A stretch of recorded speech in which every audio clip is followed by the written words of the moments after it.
It's 1938, and Catherine Donahue lies propped up on the couch in her living room, dying. She's surrounded, not by doctors, not hospice nurses, not even by her loved ones, but by members of the Illinois Industrial Commission.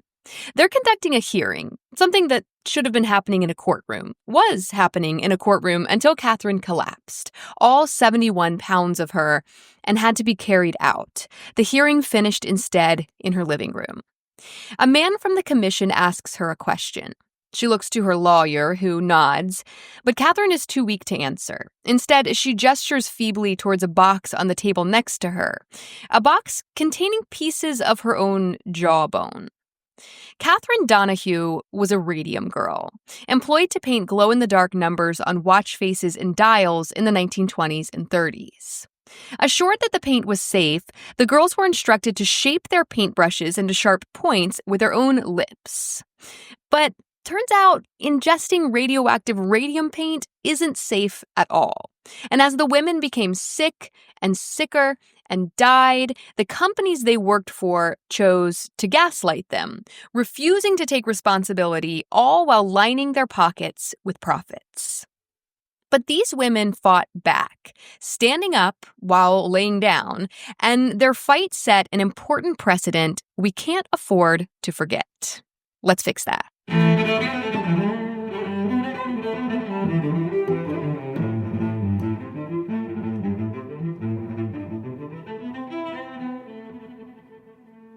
Hello, I'm LaFountaine, and you're listening to History Fix, where I discuss lesser-known true stories from history you won't be able to stop thinking about. This week's topic was suggested to me by no less than 3 different people, all within a few weeks of each other. So I basically had to cover this one, but also it was already on my list, because this is a story that desperately needs to be told. And it seems a fitting topic to kick off Women's History Month. This story is a cautionary tale. You guys know I love those. Here we see the devastating consequences of an overly patriarchal society. One that does not care about women's health, one that does not listen to women's complaints, one that values money over the lives of women and other marginalized groups. This is a society run almost exclusively by wealthy white males, a society not at all that different from our society today. And you know what? I'm going to get on my soapbox already. Let's get it over with early. I can't stop it. I got to say it. This story, this is why diversity, equity, and inclusion are important. Because if only one group is making all the decisions, everyone else is slipping through the cracks. And that's what's going to happen in the story I tell you today. The Radium Girls are going to slip through the cracks. But they aren't just going to fall. No, they are going to grab on and they're going to dangle there until somebody does something about it. This story reminds me a lot of the Triangle Factory Fire episode I did. I think that was like episode 70-something, 77, if you missed it. Except in that story, which happened a decade or two before this one, those women did not get justice. In fact, the company they worked for actually profited from their deaths, collecting insurance money for every life lost. Thankfully, that is not the case in this story. In this story, the women will fight and the women will win. But it will not be easy, and many of them will not live long enough to see that hard-earned success. Before I get into the history here, I need to get a little sciencey with you. This story deals with radiation poisoning. And if you're like me and you don't just accept complex concepts like, oh, okay, radiation poisoning, got it, except not really, then you may be wondering, well, what exactly is radiation? Radiation is simply energy that moves from one place to another as waves or particles, which means that it can move like through the air. Not all radiation is dangerous. In fact, most of it is not. The sun has radiation, solar radiation, and without it, life on Earth would not be possible. Radios, microwaves use non-dangerous radiation. The non-dangerous kind is called non-ionizing radiation. So, for example, microwave ovens use non-ionizing radiation. The atoms don't break apart. They stay together and they just vibrate, which produces heat. They vibrate the atoms in your food, and those vibrations create friction, which makes your food hot. But the atoms don't break apart as this is happening. The dangerous type of radiation is called ionizing radiation. And in this kind, the atoms do break apart. Electrons are released from the atoms, creating ions, which is why it's called ionizing radiation. Now, ionizing radiation, this dangerous kind, it has a lot of really helpful uses too. We can use it to create energy. It also has medical uses, which we'll get into later. But it damages the cells in our bodies because it messes with things on an atomic level, right? It scrambles our cells, basically, our DNA. Not all elements produce ionizing radiation. Most of them are stable. Most elements are stable. Their atoms are balanced by the number of protons and neutrons that they have. They're balanced, and the atoms hold together. They don't split apart. Some elements, like uranium, for example, are unstable. Their protons and neutrons are not balanced, and so they can't hold all the subatomic particles together. They fall apart, right? They lose electrons. And when this happens, when they fall apart like this, it releases ionizing radiation. These unstable elements are what we call radioactive. Okay, hopefully you're still with me. I know this is not a science podcast. Y'all's are history folks, but I don't know, it seemed relevant. So we didn't know anything about radioactive elements for most of human history, right? Obviously. We encountered them. We just didn't know that they were special. For example, there's a town in what is now the Czech Republic, but I think it used to be like Germany-ish, and it's called Joachimsthal. And it's famous for its silver ores.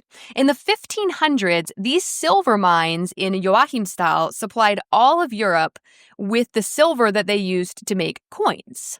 So much so that they actually named the coins after Joachimsthal. They called them thalers because of the tal part at the end of Joachimsthal. Let me see how many times I can say Joachimsthal. Goodness, I'm probably saying it wrong. Anyway, they called the coins thalers. And that is actually the origin of the word dollar. Fun fact. But in these silver mines was a different type of ore as well, one that they called pitchblende. And it was kind of a bummer when the miners struck pitchblende because it usually meant the end of the silver ore in that vein of rock. It was such a bummer that they colloquially called it bad luck rock. But it turns out pitchblende wasn't just some useless, valueless, bad luck rock. It was actually uranium ore, which turns out is worth more than silver. But no one knows that yet. Although the silver miners have no interest in pitchblende, the nerds eventually do. One nerd in particular, named Martin Klaproth, a German chemist, was the first to isolate uranium from pitchblende ore in 1789. He's like, cool, here's a new thing. Still doesn't know it's radioactive or even what radioactive means. And then 100 years later, in 1895, X-rays are discovered by a German physicist, Wilhelm Conrad Röntgen. And this is very exciting. The scientific community is all in a tizzy over this. Remember, even Thomas Edison jumps on board, experimenting with X-rays until his assistant dies and he nearly goes blind. And he's like, actually, nah. But a French physicist named Henri Becquerel, he was also super excited about X-rays when he found out about them because they reminded him of something he'd been experimenting with already. He had been studying fluorescence and phosphorescence using uranium. After X-rays are discovered, he starts to theorize that what he has been observing is uranium absorbing sunlight and then spitting it back out as X-rays. He thinks that uranium can produce X-rays. Now, this theory is wrong, but it does lead him to accidentally discover radioactivity. Becquerel isn't just a physicist, he's also a photographer, bit of an artsy nerd. And so to test this theory, he wraps a photographic plate, which was the precursor to film, right? This is what was used as a film negative in the 1800s.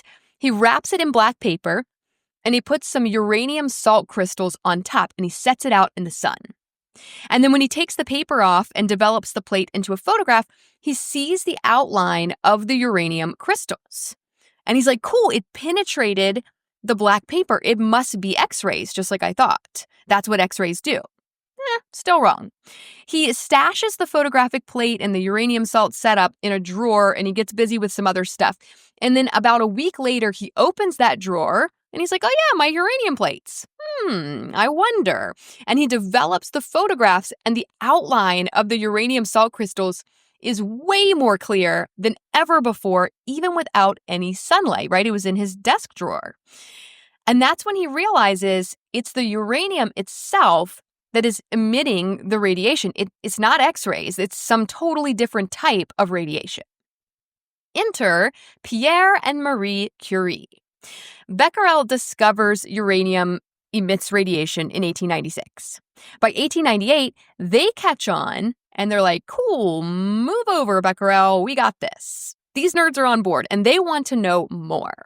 I might do a Marie Curie mini fix, by the way. I'll keep you posted because she fascinates me, and it is Women's History Month after all. She's actually the one that came up with the word radioactivity. And studying the radioactivity of uranium, she realizes, you know what? It's actually way less radioactive than pitchblende itself, which, remember, is where uranium comes from. She's like, hey, there has to be something else radioactive in the pitchblende besides uranium. So she and her husband, Pierre, start experimenting with pitchblende, and sure enough, they discover another radioactive element, one they call polonium. And polonium is 330 times more radioactive than uranium.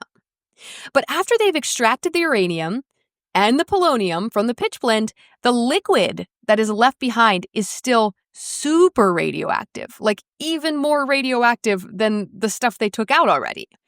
So they're like, okay, there's another one in there, even more radioactive than polonium, and they name it radium.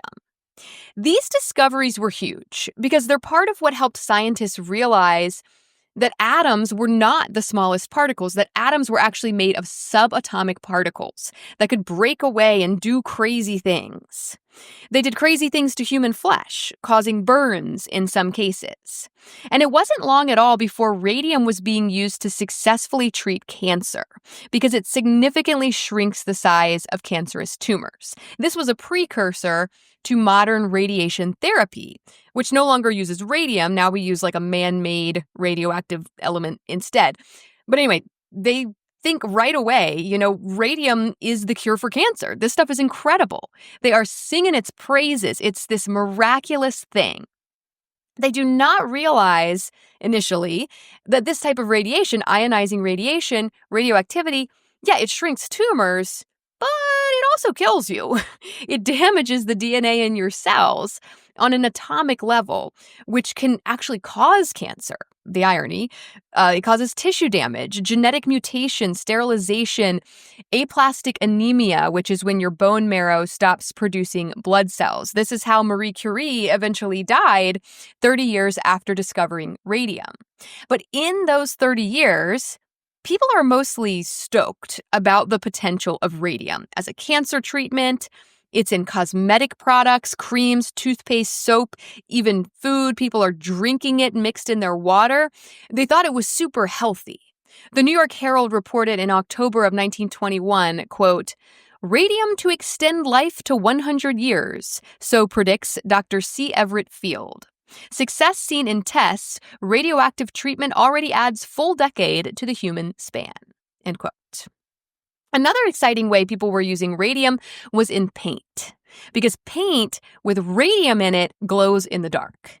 Now, radium itself doesn't glow in the dark. It's the stuff that it's mixed with, like zinc sulfide, which is a phosphor.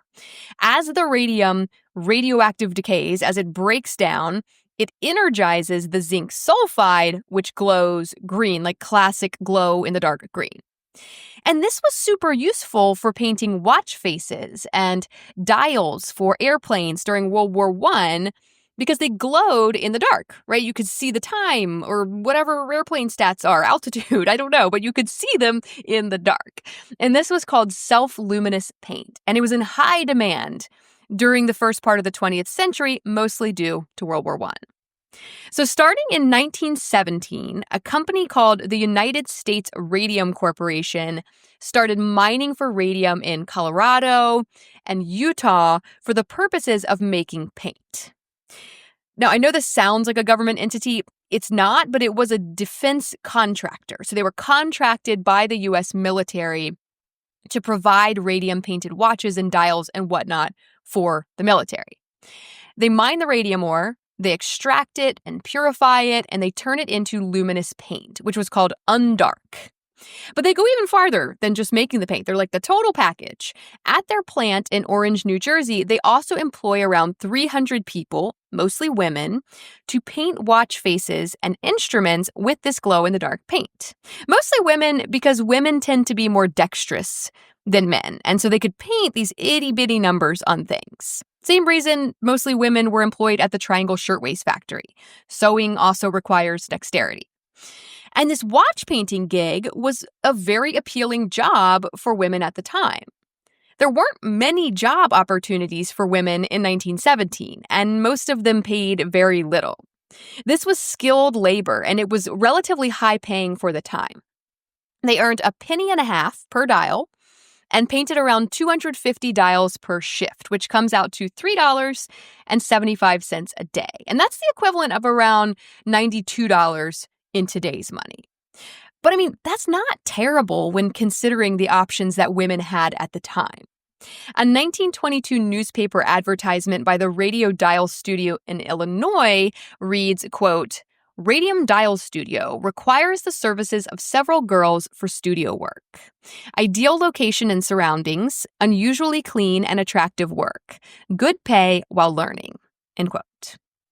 And so you can see here they're specifically targeting, quote, girls to come and do this work. The women who did this work were led to believe that the radium paint was perfectly safe to handle. They were actually encouraged to point their paintbrushes with their lips. So they used camel hair paintbrushes and they're super small, like very, very fine paintbrushes. And after a few strokes, they would lose their shape and they wouldn't be pointy anymore. And you needed a pointy paintbrush to paint these tiny little numbers. So the powers that be told the girls to, quote, lip dip paint. Now, they could have used a rag to do this, but that would have taken more time and materials, and time is money. So they lipped, dipped, and painted as instructed. And it was fine because they were told the paint was safe. They were so misled that they actually painted their nails and teeth with it to make them glow. And so they're ingesting this paint all day and thinking it's just fine. And maybe you're thinking, well, hey, they made a mistake. The company did think it was safe. They weren't lying to them or intentionally misleading them. People thought radium was safe at that time. But then explain this to me. While the girls are up there sucking on their paintbrushes, the chemists in the lab part of this operation, actually extracting the radium, used lead screens and tongs and wore masks when handling it. Now, why would they take such precautions if the radium was perfectly safe to ingest? According to an article by Arlene Balkansky for the Library of Congress blogs, quote, "Well into the 1920s, the dangers of radium were not known to the public. Although some executives and scientists in the industry were increasingly aware and protected themselves in the factories where the women worked," end quote. Okay, but what about the women? They couldn't give them a heads up? No, they did the exact opposite. They encouraged them to put the stuff in their mouths while they were using tongs and lead screens and refusing it to even touch it themselves. That's inexcusable. Now, in the beginning, these women were loving it. They had a great job, they made good money, they had luminous smiles from painting their teeth with the radium paint. Their hair, skin, and clothing literally glowed after work from the paint dust all over them. According to Encyclopedia Britannica, quote, "Many of the women wore their best dresses on the job so the fabric would shine brilliantly when they went dancing after work," end quote. They became known as ghost girls because of this glowing effect. And I get chills thinking about that term, ghost girls. Because they were glowing, like ghosts, right? They glowed and it was cool. They wanted to glow. But then you think about a ghost as the spirit of someone who is dead. And it's like this super eerie foreshadowing of what's to come. Because these women's days were numbered already, and there was nothing they could do about it. They would come to be called not ghost girls, but living dead women. They were alive, but they were as good as dead. Dentists were the first to notice a pattern of issues amongst the New Jersey dial painters. Amelia, who went by Molly Maggia, was one of the first. She went to the dentist, complaining of a toothache. The tooth had to be extracted along with the one next to it. Then, painful, bloody, pussy ulcers developed where the teeth had been. So already at this point, the dentists are looking at that like, that's not normal. That's not usually how this goes.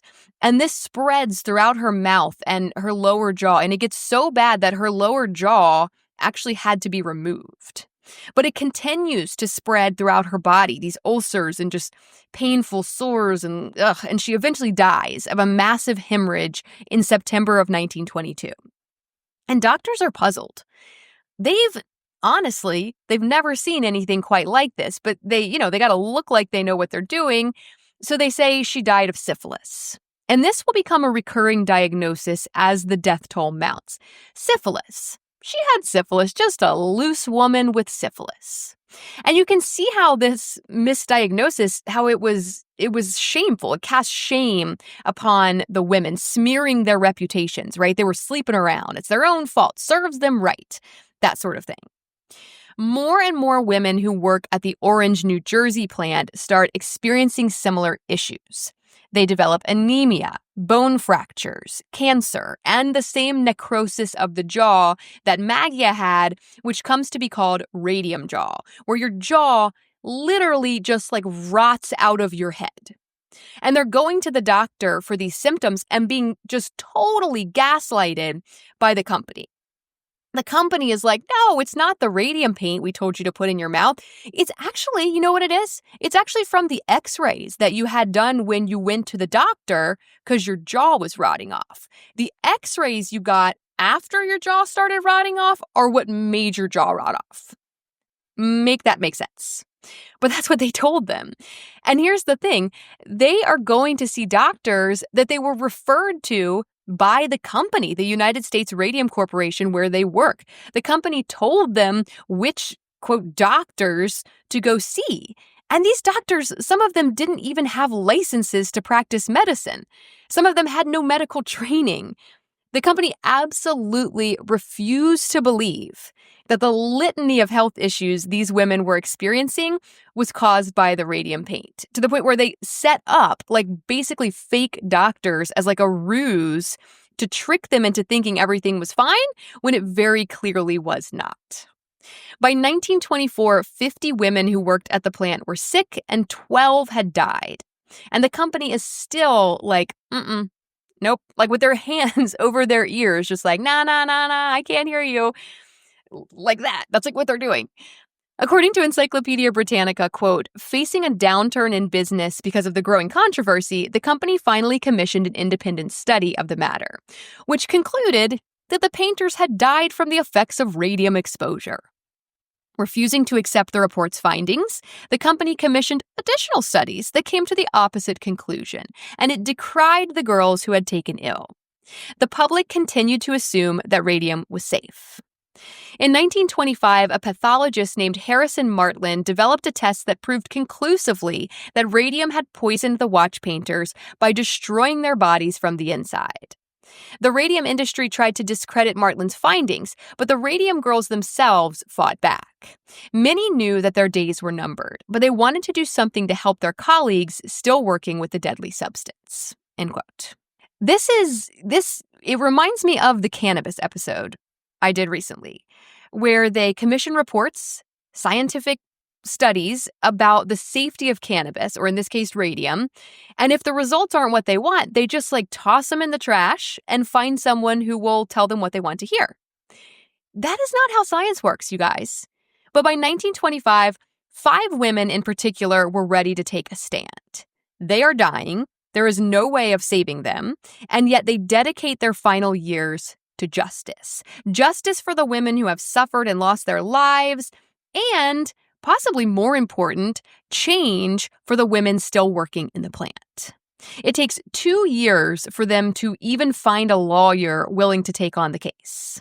In 1927, they attempt to sue the U.S. Radium Corporation, their employer, claiming that they were intentionally misled to believe that ingesting the radium paint was safe. But 5 young, dying women in 1927 suing a huge corporation, that's not an easy task.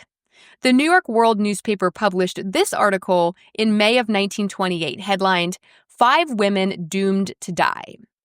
It reads, quote, "In New Jersey, there are 5 women who have for a year tried to obtain a hearing in the courts. They are crippled by radium poisoning contracted in the plant of the United States Radium Corporation at Orange, New Jersey, where they were employed to paint numerals on the dials of watches. 13 other women who worked in that plant are already dead. These 5 women are doomed. 6 physicians, including Dr. Cecil K. Drinker of the Harvard Medical School, have examined them and agree that they have only a short time to live. They are trying to sue the company for damages. The first suit was filed in the New Jersey Supreme Court on May 18, 1927, a year ago. As the matter now stands, the Jersey courts have decreed that they must wait until September 24, 1928, this coming September, before they could have a hearing to determine whether their case can be tried at all. It is not certain whether these women can live that long." End quote. Because of course they aren't going to make it easy for them. They put it off a year and a half, knowing that these women's days are numbered. And they're hoping, they're just going to die before this thing goes to trial and everyone's just going to forget about it. According to Wikipedia, quote, "The litigation moved slowly even after the women found a lawyer, and by the time of their first court appearance in January 1928, 2 women were bedridden and none of them could raise their arms to take an oath. The 5 factory workers involved in the suit were dubbed the Radium Girls: Grace Fryer, Edna Hussman, Catherine Schaub, and sisters Quinta McDonald and Albina Larice. The U.S. Radium Corporation denied any wrongdoing, but the settlement for each of the Radium Girls was $10,000, equivalent to about $185,000 today, and a $600 per year annuity, equivalent to $11,000, for all of their lives, and all medical and legal expenses incurred would also be paid by the company. All 5 of the women were dead by the 1930s." End quote. Okay, so they got some money out of it. You might consider that a win. In a way, it's a win, but somehow the company avoided admitting guilt, which means nothing really changes. Those women got some money. They couldn't enjoy it. They died within a few years, but it didn't change the industry because the company denied any wrongdoing. And so this keeps happening. Back in 1922, another one of these companies had popped up in Ottawa, Illinois, called the Radium Dial Company. They also employed mostly young women to paint the dials, and they also told them to use the lip dip paint method of putting the brushes in their mouths to get a sharp point. Now, they were a few years behind the other company in New Jersey. Remember, that one got started in 1917, so they're 5 years behind. And because all of the issues the girls over there were having were mostly being kept quiet by the company and written off as syphilis and caused by the x-rays they were getting to try and diagnose the issues, the girls working the same job in Illinois don't know about the dangers either. The court cases, though, the 5 Radium Girls court cases starting in 1928, that was very public and highly reported on. And the girls in Illinois would have heard about it, but their company employed a gaslighting strategy as well. According to Wikipedia, quote, "When word of the New Jersey women and their suits appeared in local newspapers, the women in Illinois were told that the radium was safe and that employees in New Jersey were showing signs of viral infections. A co-founder of the U.S. Radium Corporation, George Willis, lectured the women on radium and how it wasn't dangerous. Inventor of the paint and student to Marie and Pierre Curie, Sabine von Sachaki, told workers that the paint lacked hazardous ingredients. They were also told the radium in the paint was being diluted and could not harm their health. Assured by their employers that the radium was safe, they returned to work as usual." End quote. Fun fact, Sabine von Sachaki, who invented the radium paint and assured them that it was safe, died of radium poisoning himself in 1928. So even though these women are dying and suing over in New Jersey, it's just business as usual in Illinois. They are lip dip painting all day long. And sure enough, they begin to suffer from the same symptoms. They begin asking for compensation for medical and dental bills starting in 1927, which is continuously denied by the company. And it would be another 10 years, not until 1937, that 5 of these women would take the Illinois-based Radium Dial Company to court. Led by former employee Catherine Donahue, they found a lawyer named Leonard Grossman who agreed to take the case without pay because at this point, the women who are suing were too sick to work, and so they didn't have any money. But Grossman takes the case, and they have a hearing with the Illinois Industrial Commission, or IIC, that actually had to happen at Catherine Donahue's house because by this time, she's too sick to sit in court. She's bedridden, an inch from death. She tried, actually. According to a Chicago Daily News article from February 1938, she showed up to court with a box containing bone fragments from her own jaw and weighing only 71 pounds, but soon collapsed and fell from her chair. So they had to do the hearing at her house while she's lying there actively dying. There are photos. It's crazy. Also by this time, conveniently, the Radium Dial Company had closed its doors in Illinois and moved to New York. How convenient. And the IIC, they actually rule in favor of the women. Okay, they rule that the Radium Dial Company is at fault and that the women are, yes, of course, indeed owed compensation. However, they refused to cross state boundaries in order to get that compensation for the women. Remember, the company isn't based in Illinois anymore. And this is the Illinois Industrial Commission. They're like, yeah, we're the Illinois Industrial Commission, not the New York Industrial Commission. They do owe you money, but oh well, they moved to New York, so too bad. I mean, in a matter of words, that's what happened. They did have a $10,000 deposit from the company, which is like $225,000 today, that had been handed over earlier for something insurance related. I don't really get it, but that's all that they were able to actually pay the women with. And so some of them never even received any money. But that didn't really matter because they died soon after anyway. What mattered about this time around was that the company was held responsible.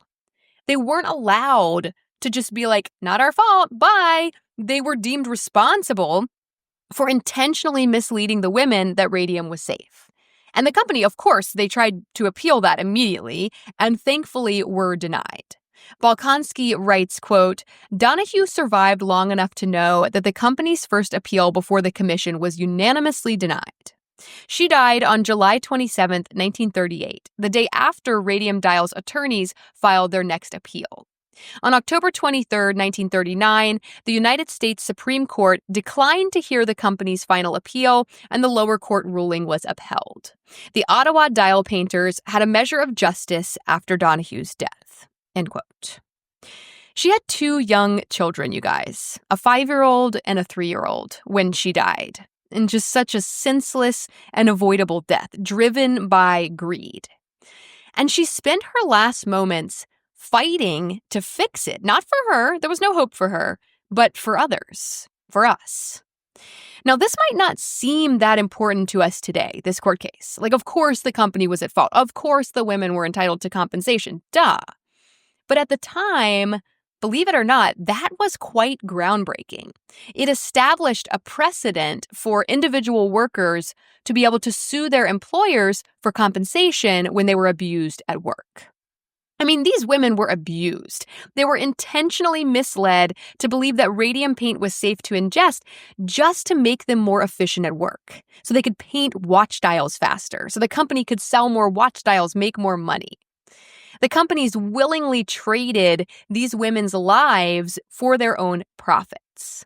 In the case of Catherine Donahue, the ruling in that case made that kind of disgusting behavior by corporations a little harder to pull off.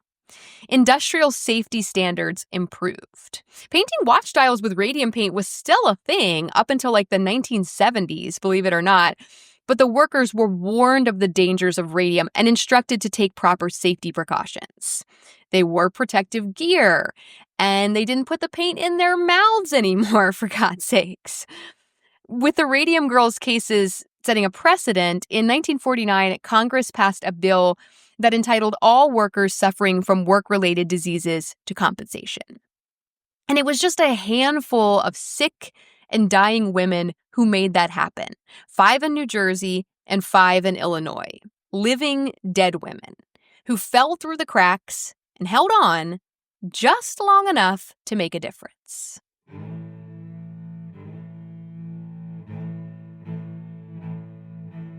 Thank you all so very much for listening to History Fix. I hope you found this story interesting and maybe you even learned something new.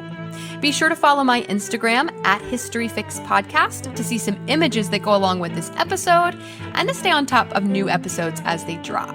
I'd also really appreciate it if you would rate and follow History Fix on whatever app you're using to listen and help me spread the word by telling a few friends about it. That'll make it much easier to get your next fix. Information used in this episode was sourced from Library of Congress blogs, Encyclopedia Britannica, Wikipedia, the International Atomic Energy Agency, the U.S. Department of Energy, Memorial Sloan Kettering Cancer Center, the American Physical Society, and Northern Public Radio. As always, links to these sources can be found in the show notes.